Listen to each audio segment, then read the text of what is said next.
Amigas y amigos de Primer Plano, vamos a empezar el programa de hoy con un tema que es el de los destapados. Después de que tuvimos el proceso electoral el 7 de junio y tras el triunfo muy arrollador de el Bronco en Nuevo León, empezaron las especulaciones de que para 2018 podría haber un candidato independiente. Esto es especular con mucha anticipación, pero está abierto ese camino para que alguien pueda pensar, como lo hizo Castañeda en su momento, en lanzarse ahora sí con todos los registros y toda la formalidad necesaria, porque eso es lo que detuvo a Castañeda, no tener el registro. Pero está previsto en la Constitución el tener candidatos independientes a los 3 niveles de gobierno y en las legislativas también. Hemos tenido en estos días posteriores al 7 de junio declaraciones de varios personajes de la vida política que se lanzan. El primero que se lanzó fue Andrés Manuel López Obrador, diciendo que la tercera sería la vencida, que iba para el 18.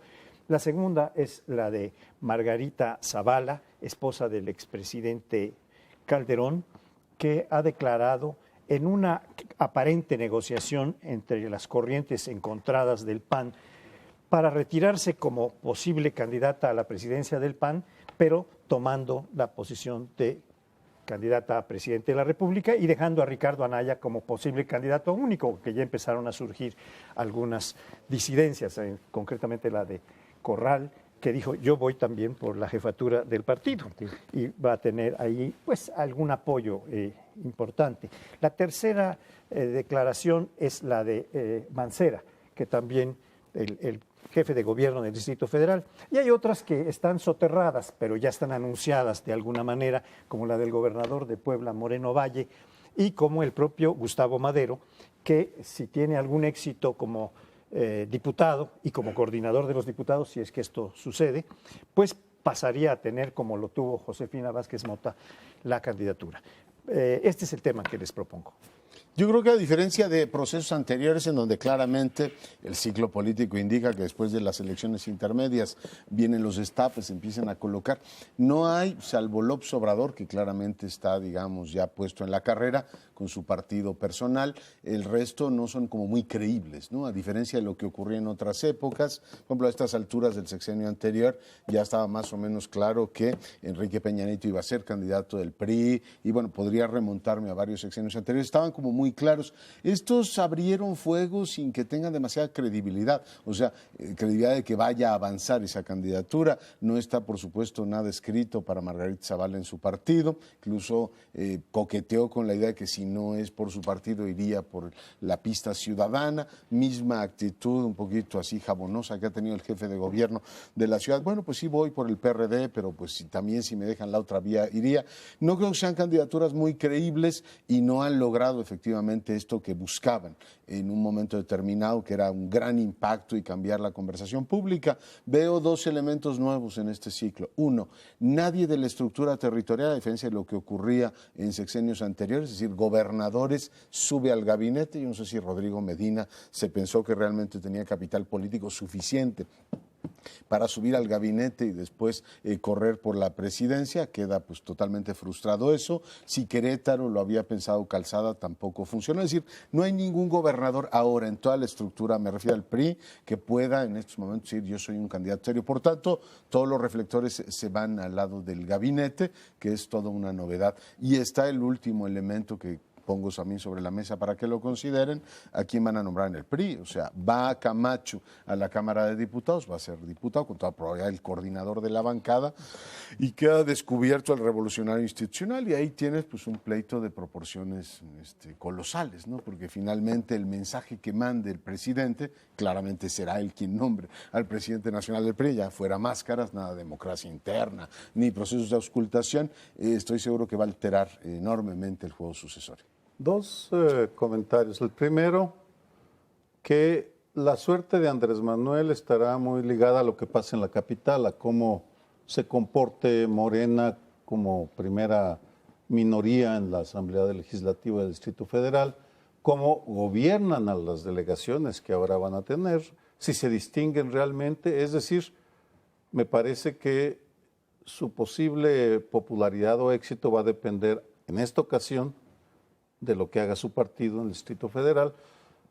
Los otros casos de los independientes me parece lamentable. Lamentable porque salen como si no tuvieran historia atrás de ellos, ni Margarita Zavala ni Mancera, porque se presentan, lo dicen como si bastara con mencionar su nombre para automáticamente estar rodeados de una aura de credibilidad, de una estela de éxitos en su gestión como primera dama una o diputada, me refiero a Zavala, o como jefe de gobierno Miguel Ángel Mancera, cuando lo que uno esperaría es que primero nos explicaran o nos dijeran o nos dieran un montón de explicaciones. Menciono dos que han sido hechas públicas rápidamente. En el caso de Zavala, ¿cuál es su postura frente a la guerra contra el crimen organizado que declaró su esposo? ¿Se equivocó o no se equivocó? ¿En qué lo apoya, en qué no lo apoya? En el caso de Mancera, la corrupción que ha rodeado a su gobierno nos tiene que explicar cuál fue o por qué toleró tanta especulación urbana, tanta digamos, nepotismo, moches en las delegaciones. ¿Cuál es su historial que lo acredite como candidato a la presidencia?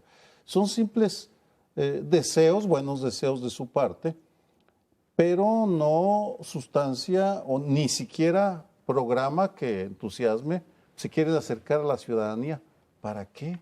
Pues que se acerquen diciéndonos primero qué hicieron o dejaron de hacer, y lo mismo aplica a los otros dos que se han insinuado, Moreno Valle de Puebla, y no mencionaste a Manuel Velasco de Chiapas, que ambos son absolutamente impresentables en su historial como gobernadores. Lo cual no impide que llegaran eventualmente a la presidencia. Este país es muy complaciente, es muy tolerante con la corrupción, con lo que hacen los partidos y los políticos. Entonces ellos saben que eso no es un impedimento, que pueden perfectamente llegar con el voto mayoritario de los ciudadanos. Pero lo que se está dando aquí pareciera es un cambio de reglas fundamental, que no es totalmente nuevo, pero que sí puede implicar un cambio de las reglas tradicionales, que era dejar, por la lógica del partido hegemónico, era dejar hasta el final, desde luego al destapado, pues, al quien sería el candidato oficial, para no ensombrecer la figura del presidente. Entonces el propio presidente manejaba los tiempos. Curiosamente la oposición se apegaba también a esos tiempos, aunque la oposición no estaba para nada obligada ni respondía, digamos, a la lógica presidencial. Podían haber lanzado candidatos, o se podían haber lanzado candidatos desde tiempo atrás, pero se apegaban ahí. Quien rompió, me parece claramente, esta regla fue Vicente Fox, que en 97, terminando la elección intermedia, el mismo día de la elección dijo, yo voy, sin pedirle permiso al partido, sin preguntarle, y a final de cuentas eso le ayudó, no fue el único factor, le ayudó a ser el candidato. Los que intentaron hacerle sombra o competencia por diferentes razones no pudieron. Francisco Barrio perdió Chihuahua, Castillo Peraza no ganó el Distrito Federal, como estaba pretendiéndolo en 97, Medina Plasencia como coordinador de la bancada no hizo un excelente papel, entonces nadie se le pudo poner enfrente. Diego Fernández de Ceballos no quiso entrarle, pudo haber entrado, y yo creo que le hubiera ganado a Fox internamente dentro del PAN, no lo sé, pero bueno, no le quiso entrar, es el hecho. Pero también con Calderón tuvimos un poco, rápidamente, un cambio de reglas, porque Josefina, que se lanzó antes, también como sin pedir permiso, desde la Cámara, tuvo más ventaja que después el candidato de Felipe Calderón, es decir, preparó mejor el terreno porque llevaba tiempo diciendo que quería ser candidata y a final de cuentas se le terminó el tiempo a Calderón con sus propuestas. Ahora la pregunta es qué va a hacer Peña Nieto, es decir, porque por todos lados ya se están lanzando, vendrán otros que se lancen anticipadamente, pero Peña Nieto, ¿cómo le va a hacer con los tiempos? Eso es lo que está como en duda. Qué bueno que tocabas algunas cosas de antecedente, José Antonio, porque esto permite recordar rapidísimamente que los términos tapado y destape eran términos que se hacían durante el largo periodo de varias décadas del presidencialismo absoluto, del presidencialismo autoritario, donde el presidente nombraba a su sucesor. Ahora el término de tapado y destapado se ha refractado y se ha enviado. En un primer momento, cuando el PRI pierde la presidencia, se envía a los coroneles, como dijeran en Brasil, se envía a los gobernadores, donde el más destacado era Peña Nieto, y empezó a especularse. Y también a Manlio Fabio Beltrones, que había sido gobernador de Sonora, pero que estaba aspirando, de hecho, aspiró a la presidencia de la República después, cuando se declinó, pero aceptó inicialmente participar y debatir con Peña Nieto. Después viene una etapa en la que esto se refracta todavía más hacia los partidos, con el fracaso de Fox que ya mencionabas para nombrar a su candidato, primero con el fracaso para nombrar a su esposa, a la pareja presidencial, que había sido una intención clara, que denuncia además que era su secretario particular, que es Alfonso Durazo. Después el fracaso del presidente Calderón con Cordero, porque efectivamente, como ya lo explicó muy bien José Antonio, pues Josefina se había lanzado desde mucho antes y había trabajado ampliamente esto, y Calderón no pudo derrotar a esa candidata. Pero ahora estamos en la presencia ya de que infanterías un poco más bajas, como candidatos, pues se habla del candidato que ganó arrolladoramente de los independientes. Ya le preguntaron al Bronco, ¿usted va a ser candidato a la presidencia? Dice, no, es muy pronto para decidir.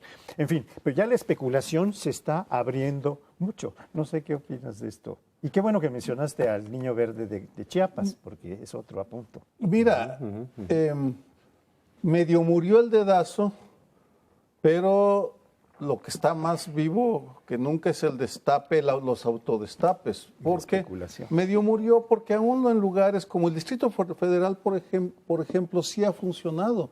Marcelo Ebrard pudo poner con relativa facilidad a Miguel Ángel Mancera y fue aceptado. Pero no era su candidato. ¿Cómo? Él quería Delgado. Él quería Delgado, pero al final pues tuvo que ponerlo a él porque se lo comió. Porque Delgado no destacó. Lo que para mí refleja esta situación es la fragmentación del poder en el sistema político mexicano y la ausencia de un presidente. Tenemos un autoritarismo sin presidencialismo, curiosamente, porque el presidente no tiene la capacidad para imponer ya pues quién va a ser su sucesor, podrá sugerir, podrá canalizarle apoyos, recursos, pero no tiene el poder que antes tuvieron de decir vas a ser tú. En consecuencia, pues ante los vacíos que se están creando, los huecos, o por ello mismo se deben o vienen esta proliferación de candidaturas que creen que empezando primero van a llegar más pronto. Posiblemente no vaya a pasar eso. Yo creo que está claro que no necesariamente ya adelantarse sea un factor que te garantice nada. Puede en algunos casos ser un efecto benéfico. Lo que yo no tengo muy claro es cómo van a legitimar las tres principales familias políticas de este país a sus candidaturas. Empiezo por el PRI. O sea, el presidente, y lo sabemos muy bien, es un factor fundamental, pero nadie, ningún presidente, ni Lázaro Cárdenas, ni ninguno de los presidentes de la posrevolución pudo imponer a un candidato. Salinas sufrió, a pesar de que tuvo todo el poder en las manos, para imponer un candidato. Peña tiene en ese frente, no me extiendo, un gran desafío. Cómo mantener unido al PRI y poner un candidato que ya decía no vendrá necesariamente de la estructura territorial. Dos, el PAN. Ya probó todas, desde el candidato por aclamación hasta una interna. Josefina gana una interna, le da un vapuleo serio a Cordero y sin embargo electoralmente no es muy eficaz. Y en el caso de la izquierda ha habido los candidatos por aclamación, Cárdenas lo fue en el 2000, López Obrador lo ha venido siendo sucesivamente. El tema es cómo va a convencer a Movimiento Ciudadano y al PRD de López Obrador, que ya dijo yo voy a ser el candidato con mi partido. No puede ganar solo, claramente, de que los demás entren. En la última oportunidad fue vía encuestas y Marcelo Ebrard se retiró, pero en este caso Dante dice, pues yo no me voy a retirar, voy a ir con mi candidato y puede ser Alfaro. Y por el lado del PRD, pues Mancera está también. ¿Cómo va a legitimar la izquierda un proceso de selección de candidato que los haga viable efectivamente en el 18? Bien, pues creo que vamos a seguir tocando el tema porque están ellos muy anticipados y nosotros comentándolos también, pero nos vamos a un siguiente bloque. Y poco después de la elección intermedia, pues el INE vuelve a dar de qué hablar. Y es que ahora los conflictos internos que sabemos que siempre se dan en este tipo de instituciones, pues aflora porque uno de los consejeros, Ruiz Saldaña, denuncia lo que ya otros partidos y analistas habían dicho, que dentro de los 11 consejeros hay un bloque formado esencialmente por propuestas del PRI, 4 del PRI, más uno que es agregado, que no fue propuesta del PRI, pero que ya funciona en bloque, y que ese bloque es controlado, parece que incondicionalmente, según lo denuncia este consejero, por Marco Baños, que es desde luego un consejero que conoce de raíz a fondo el funcionamiento del INE, antes el IFE, que conoce muy bien el tema electoral y que parece que funge ahí como el jefe de ese bloque, que además controla muchas de las comisiones más importantes del INE y que ahí se toman a veces decisiones que ni siquiera luego llegan al Consejo General. Entonces la denuncia es en este sentido, de alguna forma está reflejando lo que hemos dicho muchos desde afuera, que hay cuotas partidarias dentro del INE que se comportan como tal. Es decir, las propuestas de los partidos empiezan a funcionar a partir del interés de esos partidos que proponen a los consejeros. Eso lo hemos dicho varios colegas desde afuera, lo han dicho los representantes o algunos representantes de los partidos. Recordemos que 7 de los 10 partidos se levantaron de la mesa durante el proceso electoral, semanas antes de la elección propiamente, acusando lo mismo, acusando que un bloque, este bloque de 5 consejeros, actúa parcialmente en favor de los intereses del PRI y del Partido Verde. Pero no lo habían dicho los propios consejeros públicamente.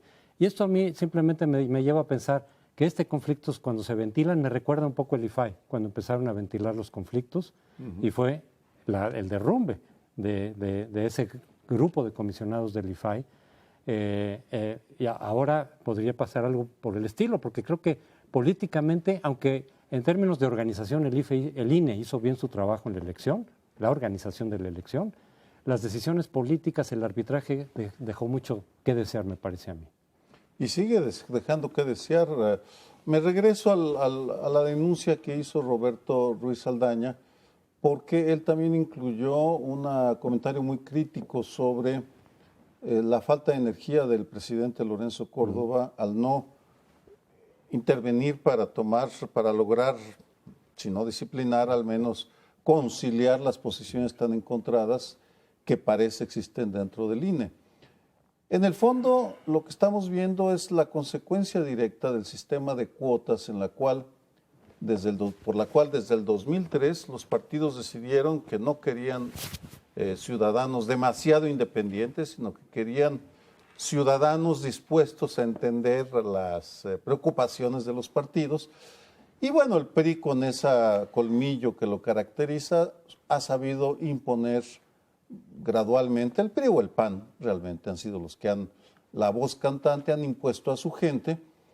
Y lo que tenemos desafortunadamente ahora es un instituto electoral, un árbitro que no es capaz de tomar las grandes decisiones políticas sobre temas de fondo, como compra y coacción de votos, que fue un tema que evadieron, o la violación sistemática de la legalidad cometidas por el Partido Verde, que también algo hicieron, pero nunca lo enfrentaron y siguen sin siquiera abordarlo de frente para podernos decir cómo es posible que un partido viole tanto y tan sistemáticamente la legalidad y ellos no tienen la capacidad ni para pronunciarse ni para disciplinarlo. Es decir, pues son árbitros de papel maché, brillosos, caros, costosos, pero irrelevantes.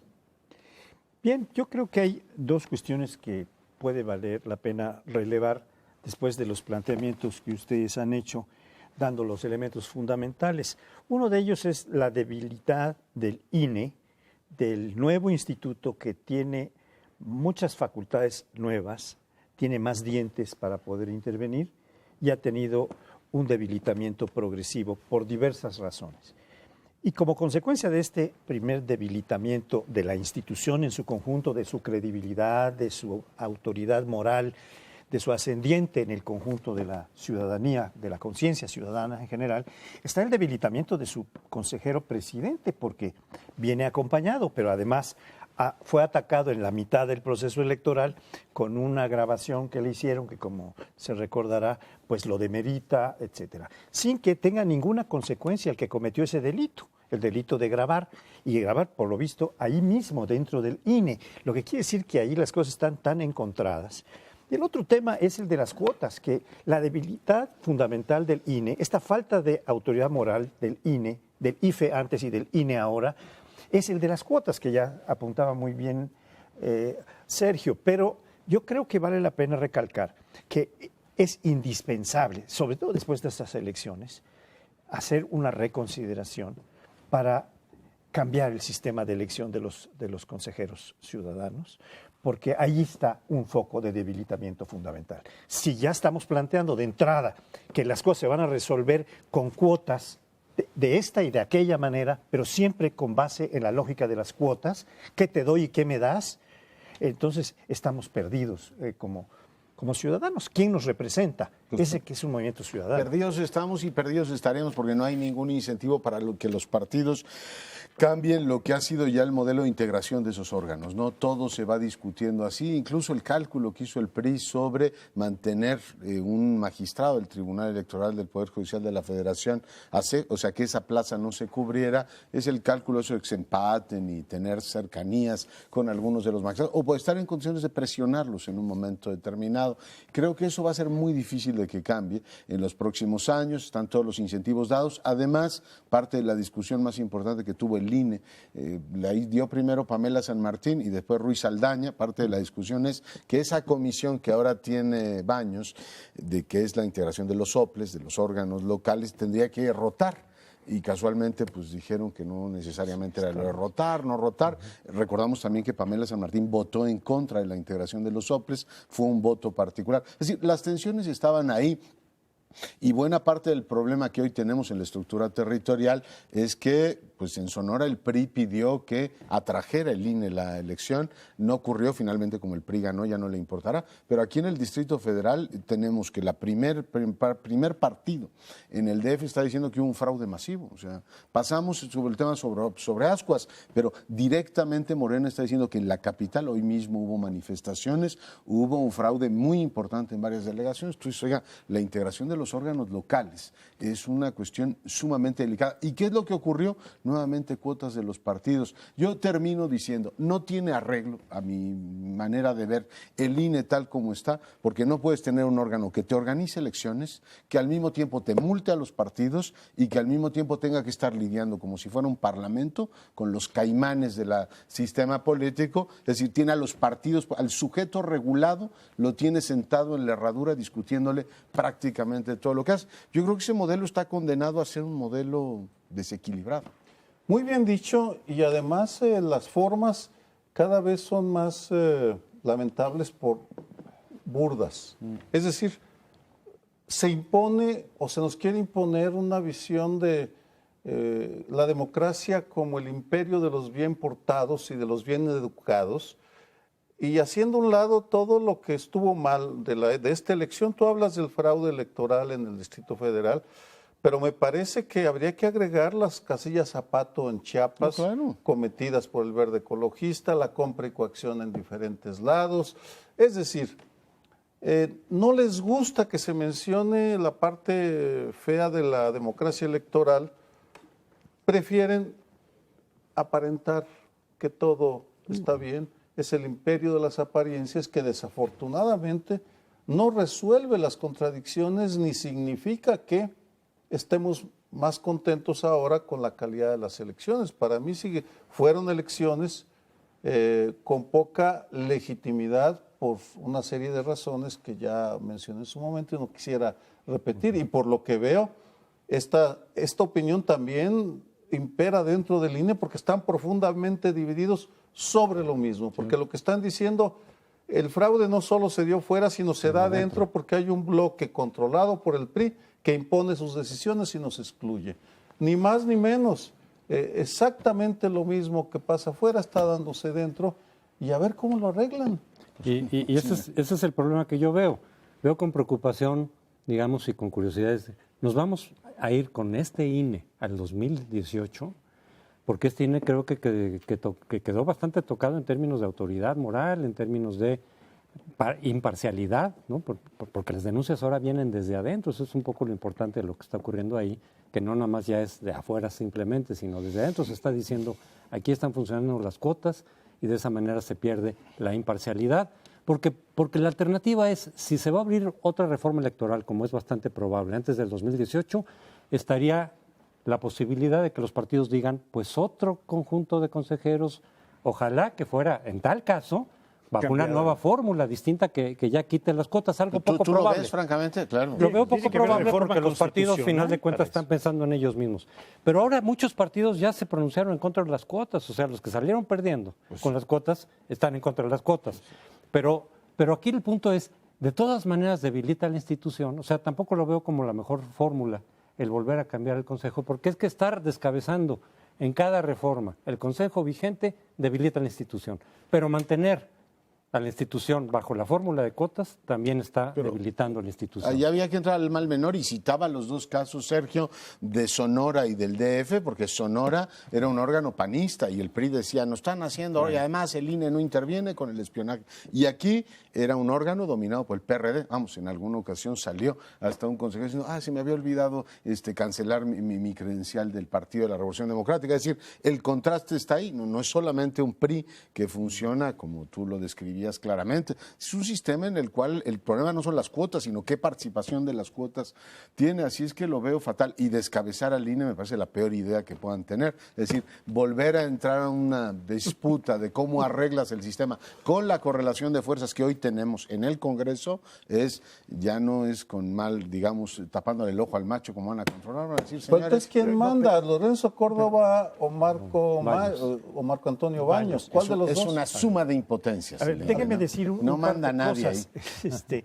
Cambiar el sistema de elección de los requiere un cambio constitucional, lo cual se ve verdaderamente imposible. Como también el gasto, que es excesivo, es mayor que el de las elecciones de 2012, el que tuvimos en 2015. Eso es competencia legislativa, perdón. Pero es parte... Se le carga un montón al INE, pero eso es competencia legislativa. Lo que quiero decir es que para cambiar eso hay que modificar la Constitución. ¿Quiénes la pueden cambiar? Solo los partidos mayores que pueden conseguir no solo mayoría, sino 2/3 y la mayoría de los congresos de los estados. Esto se ve difícil que ocurra de aquí al 2018. Por tanto, pues yo quería decir, bueno, pues vamos a tener que trabajar arrear con estas mulas, ¿no? Pero en parte ese es el problema, porque si se está debilitando y no sabemos en qué va a terminar este conflicto interno, porque simplemente estamos planteando aquí el surgimiento de ese conflicto, la ventilación de ese conflicto, no sabemos en qué va a acabar y si eso puede llevar a un debilitamiento del propio Consejo, que entonces estaremos en el 2018 en una situación complicada. Pero regresamos en unos minutos. En la capital de la República tenemos una situación que tiene elementos alentadores y otros francamente ominosos. Empiezo por los ominosos. El sistema de representación, me refiero a los diputados de la Asamblea Legislativa y el gobierno de la ciudad, parece que han olvidado la idea del interés público y están en estos momentos procesando. Hay dudas sobre el número exacto de peticiones de cambio de uso de suelo, van desde las 40 y tantos hasta los 150, es decir, modificaciones del uso del suelo para autorizar construcciones que claramente pues están movidas por esta especulación inmobiliaria, que es al mismo tiempo el principal motor de crecimiento de la ciudad y lo que se la está acabando. Es decir, hay una autoridad que parece estar ligada directamente con esos grupos. Tuvimos proceso electoral, todo un debate sobre un montón de temas, pero ese que es central en la ciudad no se trató para acotar efectivamente quién tiene que tomar esas decisiones que afectan tanto la vida de la ciudad. Por el lado de lo esperanzador es que mientras la Asamblea Legislativa y una indefinición del gobierno de la ciudad siguen tratando de procesar todos esos expedientes con nocturnidad, alevosía y periodo extraordinario, un grupo de ciudadanos se ha encargado de ventilar en medios de comunicación. Se agradece, por supuesto, la libertad de expresión que vivimos en la ciudad para tratar todos esos asuntos sin que el gobierno de la ciudad pueda interferir, ventilar lo que es, bueno, pues ciertamente un abuso. Y bueno, celebro, por supuesto, es la parte esperanzadora de que los ciudadanos hagan un trabajo enorme para decir, señores, mientras ustedes acaban de vender lo que queda de la ciudad, hay una estructura limpia que está dispuesta a defender esta ciudad donde muchos nacimos y aquí vivimos. En fin, se los pongo sobre la mesa. Creo que es uno de los episodios menos brillantes de la Ciudad de México. Y vaya que tiene episodios negros, esto de querer llevar con nocturnidad los cambios de uso del suelo. Hay algunas gentes o mujeres que piensan que a una mujer corrupta, a una política corrupta se le conoce porque cambia o eleva el costo de los zapatos, el bolso y el vestuario. Me preguntaba cómo distinguiríamos a unos diputados presuntamente corruptos. Y me parece que el cambio de uso de suelo se está convirtiendo en un barómetro muy preciso para saber que un diputado huele a corrupción. Y en ese sentido, lo siento por Miguel Ángel Mancera, pero en este tema apesta a corrupción, porque él es el que nombra al titular de la SEDUBI, que es una pieza central en el engranaje que lleva a esta especulación salvaje que está destruyendo partes de la sociedad, de la ciudad, y creo que en el auditorio habrá muchísimos de ustedes que se dan cuenta cómo se están destruyendo barrios, colonias, por la construcción indiscriminada de edificios que se hacen pues sin ninguna lógica y sin tomar en cuenta las vialidades, los servicios, la disponibilidad de agua. Es el agandalle para ganar dinero. En ese sentido, me parece un contrasentido que alguien que apesta a corrupción por ese motivo, como Mancera, se proponga como candidato a presidente de la República. Primero que nos explique por qué ha tolerado todo esto y después que con esa medalla de la honestidad y de la gestión pública eficiente, entonces aspire a un cargo superior. En ese sentido, tú hablabas de la movilización de los vecinos.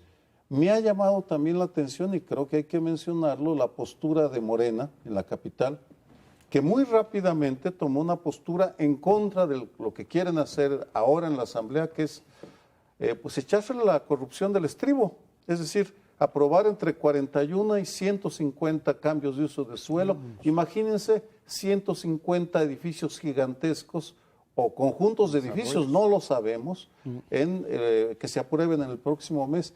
Es un escándalo que no me parece correcto pasar por alto, y creo que Morena ahí sí está interpretando el sentir de buena parte de los vecinos de la capital al oponerse abierta y tajantemente a este atraco que pretenden hacer.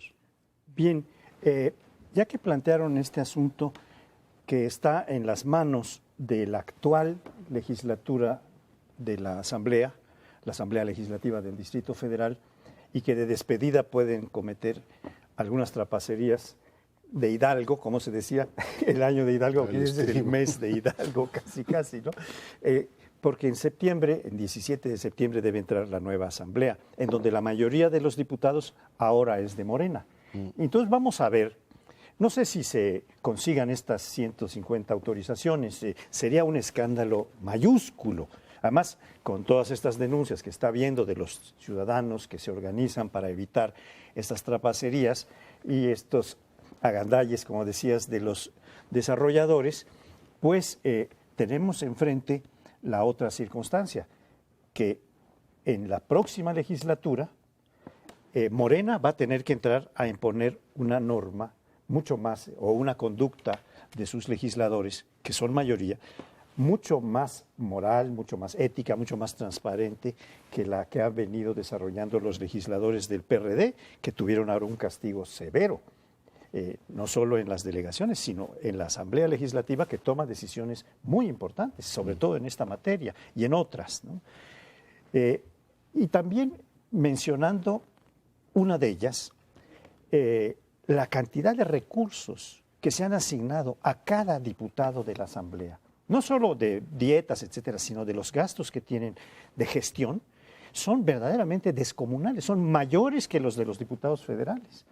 De tal manera que estamos en presencia de una necesidad de moralización del Distrito Federal, de la cual Morena va a tener una responsabilidad fundamental.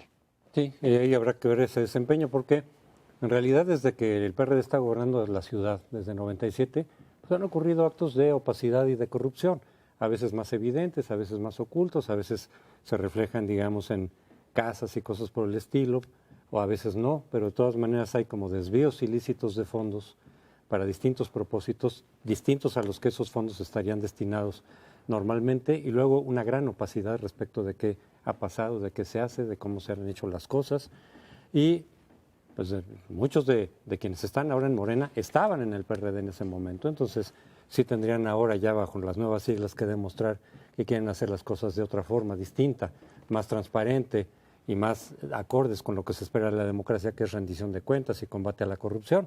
A ver si de veras va a haber una diferencia entre el PRD y Morena, como dice el propio Morena, que el PRD ya está podrido y ellos no. Entonces, a ver, estos 3 años efectivamente serían una prueba de a ver si ya bajo las nuevas siglas hay un nuevo comportamiento también. Yo celebro que se opongan a esto, que es una maniobra especulativa y patética y que claramente denota que todo huele a corrupción ahí. Pero también creo que es tiempo de que esta ciudad hable con un tono pues, mucho más constructivo. A mí que me digan que ahora venimos con ánimo de hacer las cosas bien, pues no necesariamente me convence porque ya gobernaron la ciudad de 2000 a 2006 y recordamos que la construcción de los puentes de los poetas la permutó el señor López Obrador por terrenos, toda la construcción de las barrancas, él la permutó, por tanto uno podría decir, pues eran facultades que tenía el jefe de gobierno y ahora, en ese momento, y ahora su partido ya cambió de opinión, que los especuladores inmobiliarios no deben avanzar. Pero a mí esto no me tranquiliza. O sea, a mí lo que me parece que debería proceder es un órgano autónomo. Habría que discutir ese tema de quién autoriza los cambios de uso de suelo en esta ciudad. El PRI se desprestigió enormemente, el PRI que pierde en 97, en gran parte también por ese manejo absolutamente patrimonialista del espacio público. Y del 97 a la fecha no hay gobernante del Distrito Federal que le haya querido meter el tema, digamos, el diente en serio. Es decir, vamos a construir algo institucionalmente sólido que permita ver con toda claridad y sin que el gobierno ni la Asamblea Legislativa, digo, SEDUBI o la Asamblea Legislativa puedan meter mano y prestarse a eso. Yo esperaría no que Morena nos diga que va a hacer las cosas bien a partir de ahora, sino que claramente se va a diseñar un órgano autónomo que al margen de las presiones políticas pudiera darnos a la sociedad algo diferente. Y qué bueno que trata lo de la Asamblea, Paoli, 1.500 millones al año. Lo que pasa es que se beneficia de una amnesia, entre otros de nosotros, de la comentocracia, que considera que comentar los temas de la capital y de la Asamblea es una cosa pueblerina y plumbea, ¿no? Es decir, todo el mundo se fija en el Senado y en la Cámara de Diputados, pero ahí tienes repartos de 2 millones de pesos por diputado, y es que la ley nos permite hacer eso, y se dedican a hacer gestión directa. Parece que pues, lo de la capital se ve como política de medio pelo, y se han beneficiado de eso. De otra manera no me explicaría el nivel de corrupción que hoy tenemos. Me parece muy saludable el escepticismo que planteas ante Morena, porque esa es la actitud que debemos tener.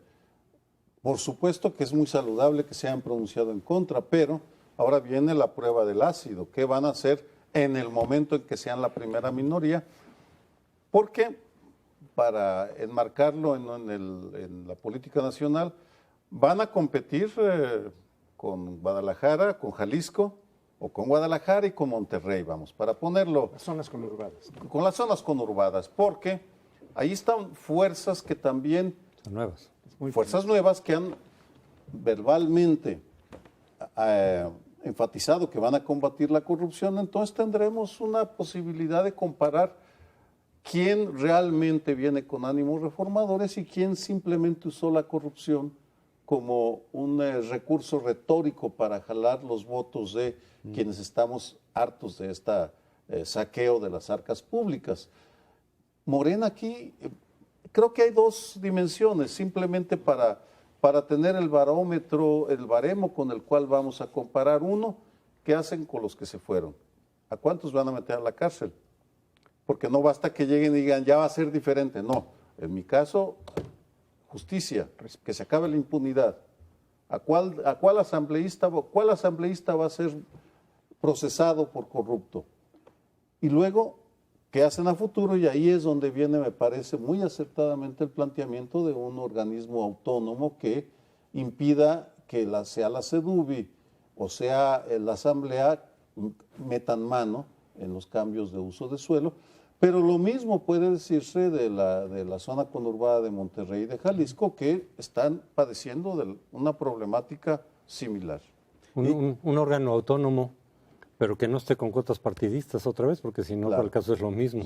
No, yo creo que un órgano técnico, así he pensado como en lo de Singapur, pero el fenómeno de la especulación urbana, Sergio, vas a Cancún, vas a Acapulco, vas a Cuernavaca, vas a todo lado. Es un problema de cómo gobernamos territorialmente este país, es un problema muy serio, es que aquí en la capital nos pega de manera directa. Pero bueno, vamos a hacer una breve pausa, regresamos, este es el primer plano.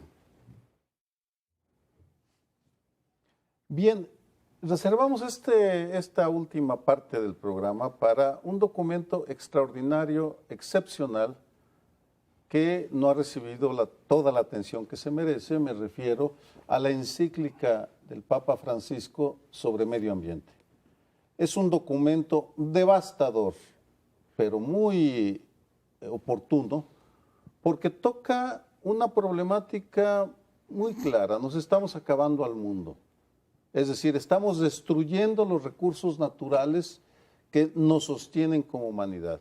Él lo plantea globalmente, por supuesto, va poniendo ejemplos este documento, esta encíclica papal de casi 200 cuartillas, pero lo aborda de una manera tan profunda y tan radical que pues no parece ser una encíclica de un papa reciente, porque critica el modelo de desarrollo que lleva a un consumo desaforado de energía de los países ricos en detrimento de los pobres, porque critica a las grandes empresas, a las grandes transnacionales que depredan el medio ambiente y también critica a los gobiernos de los países industrializados que se han mostrado demasiado débiles y laxos ante esta destrucción del ambiente, este calentamiento global, que nos toca directamente porque México es uno de los países más ricos ambientalmente y que padecen una tasa de destrucción de sus bosques, de su diversidad más grande en el mundo, y que además padece de contar con un partido que se llama Verde, pero que no tiene el más mínimo compromiso con el medio ambiente, lo que se demuestra con un hecho paradójico. La encíclica a la que me refiero ha sido comentada por ambientalistas como Mario Molina o José Luis Lezama del Colegio de México, entre otros, pero no ha merecido un pronunciamiento claro del Partido Verde. Es decir, la encíclica una encíclica verde de un Papa verde no ha sido retomada por el Partido Verde, que debería estar organizando festivales por las calles de todas las ciudades donde gobierna para una lectura colectiva de la encíclica. No, hombre, es que está a punto de leerle el Piojo y darles el entrenador nacional y darles en 7 líneas lo más relevante, por eso, ¿no? Hombre de Tweets poca del fe. Verde. El Piojo Verde, el Piojo del entrenador nacional, los tweets del Verde, y les voy a explicar cómo funciona. Ya hablando en serio, yo creo que es una encíclica muy importante, no solamente por lo que contiene, sino por el momento en el que llega. El que un personaje como el Papa, el Papa Francisco, que ha roto un montón de moldes, entre a la conversación pública, entre a la conversación global con tanta fuerza, es una buena noticia. ¿Por qué? Porque el tema del calentamiento global había circulado, por supuesto, en los ámbitos científicos, había circulado en los ámbitos periodísticos y había circulado en otros ámbitos, pero los políticos por un lado y el sector privado decían, qué bueno que discuten ese tema y nos preocupa mucho, pero nosotros no somos responsables de nada. Y en este caso, al entrar con tanta fuerza, va señalando que hay responsabilidades inevitables, ¿no? Por ejemplo, los gobiernos locales, por tomar otra vertiente, pues claramente son señalados y les dice, ustedes son responsables de que la gente se transporte con dignidad en sus ciudades. Y eso no ocurre, el transporte público es una vergüenza, es altamente contaminante y eso tiene que ver con la dignidad de las personas. Por tanto, si aplauden porque el Papa les pega, por ejemplo, a las multinacionales, que está muy bien que lo hagan, a todos les toca. Y esta idea finalmente, y con esto concluyo, de un sistema de vida que es absolutamente ruinoso, lo habían puesto sobre la mesa, un sistema ruinoso para la vida del planeta, la sustentabilidad del mismo, lo habían puesto con mucha fuerza los científicos y algunos periodistas a través de reportaje. Pero el hecho de que el Papa le dé ese vigor va a ayudar muchísimo a profundizar en el debate. Yo creo que esta no asunción del Partido Verde de apoyo a una encíclica tan importante como documento civil. Es porque, bueno, es que el Partido Verde es laico, no puede apoyar una cosa de un líder religioso. Y la otra es que la omisión es la que lo define, es omisivamente verde en cuanto a ecologismo, en cuanto a protección del medio ambiente. Esta encíclica a mí me ha impresionado también notablemente, a partir de un correo que nos mandó, y agradezco a Sergio Aguayo, para que leyéramos el artículo de Lezama, que es verdaderamente bueno, porque en 2 o 3 cuartillas resume los puntos más importantes de la encíclica. Me puse a ver la encíclica y encuentro varias cosas que quiero destacar. Parte del pensamiento de San Francisco, no parte de una cuestión laica, parte de un pensamiento religioso fundamentalmente y radicalmente cristiano, de la opción por los pobres, de la humildad y de la protección, no solo de los seres humanos, no solo de la dignidad humana, sino de la tierra, de sus ámbitos vegetales y animales con los cuales San Francisco dialoga. Y esto es lo que está haciendo el Papa, haciendo honor al nombre, que es el mío, por cierto, que tomó el Papa Jorge Bergoglio, porque él no era Francisco de primer nombre, yo sí. Y me alegra muchísimo porque hay poesía en esta encíclica. Hay poesía en cuanto que se refiere a la protección de la madre tierra, que hay que tratarla como una hermana, como una madre, dice la encíclica, que hay que tratarla como la casa de todos y que al estarla dañando de una manera tan radical como la estamos dañando, a estarla destruyendo, nos estamos destruyendo por reflejo nosotros mismos. Es decir, hacer que los pobres, que son más pobres, vivan todavía en consecuencias de insalubridad y de depredación más grande, pues es algo verdaderamente extraordinario como denuncia y esperemos que esto tenga repercusiones importantes en nuestro medio. Un poco de lo que dices, no solo San Francisco, sino muchos otros maestros espirituales de otras tradiciones budistas, también, no solamente cristianas o católicas, hablan un poco de esta idea de que la espiritualidad tiene que ver con la armonización de la naturaleza, porque en general lo contrario es estar confrontado con la naturaleza, viéndola como algo a lo que hay que someter y transformar para propósitos pues muy distintos, digamos, a lo que es la esencia humana, y que en esa medida pues el ambientalismo está presente, no es algo moderno, en el sentido de que hay una destrucción en los últimos años, digamos, en el siglo XX sobre todo, del medio ambiente, sino que es una idea muy antigua y muy espiritual, en el sentido de armonizar al ser humano con todo lo demás, que a final de cuentas es en donde se desarrolla. Y aquí se retoma, digamos, esa idea y se aplica a las condiciones modernas.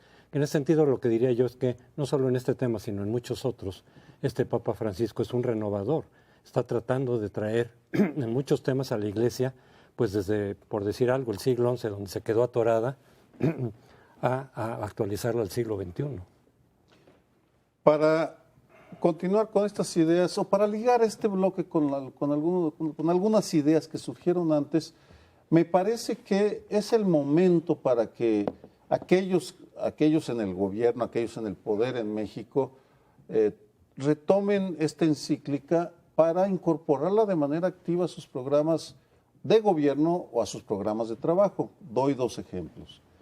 En primer lugar estarían las fuerzas del cambio en las 3 megalópolis que tenemos. No incluyó a Puebla porque pues ahí de ambientalista el gobernador no tiene nada, Moreno Valle, pero sí el Distrito Federal, Guadalajara y Monterrey podrían entrar en una sana competencia para ver qué gobierno, qué fuerza retoma de mejor manera esta encíclica para llevarla a la práctica en el transporte, como bien lo decías, en la dignificación de la vida urbana, creando parques, creando espacios para la convivencia, en la reforestación, las azoteas verdes. Lo que hay que hacer es infinito, es decir, en la práctica librarnos de esos parásitos del Partido Verde, hacerlos a un lado, que no estorben, que sigan viviendo el presupuesto, porque pues así esa es la consecuencia de la democracia electoral que tenemos. Pero también valdría la pena esperar una reacción más enérgica y vigorosa de las estructuras jerárquicas de la Iglesia Católica Mexicana y de las otras religiones. Coincido plenamente contigo, es el momento en el que nos definamos todos si queremos hacer algo por salvar no solo nuestro ambiente en México, sino la vida en el planeta que habitamos. Sí, yo celebro que se incorpore a la conversación pública, lo digo porque distribuye, digamos, responsabilidades a la sociedad civil acostumbrada, por ejemplo, aquí en México, a decir que el desmonte es parte de digamos, tradición. Entonces te dicen, oiga, la deforestación sí es un problema. Los que defienden esto de los subsidios a la gasolina, decir, oiga, es que eso tampoco es compatible con que queramos cuidar al planeta. En fin, va distribuyendo una serie de roles y responsabilidades hasta el modelo de consumo que tienen. Yo creo que en la capital podríamos empezar por decir, oiga, a los parques y a las zonas federales donde hay bosques, la gente no puede ir con basura, ir a comer ahí, dejar toda su basura, que es parte de nuestra cultura nacional, ir prohibiendo, como lo hacen en muchos parques en Estados Unidos, decir, no puedes llevar estas cosas, esta basura a los... En fin, hay muchos cambios y por supuesto todo el mundo se sentirá, espero, en los próximos meses interpelado por algo que tocan en esta encíclica, que, digo yo, se incorpora a todos los demás elementos que han venido dando científicos, periodistas y la propia ONU. Pues como ven, nos pusimos verdes y no de coraje, ni como el Piojo Verde, ni nada de eso, sino auténticamente ambientalistas. Le agradecemos que haya estado con nosotros. Regresaremos la próxima semana.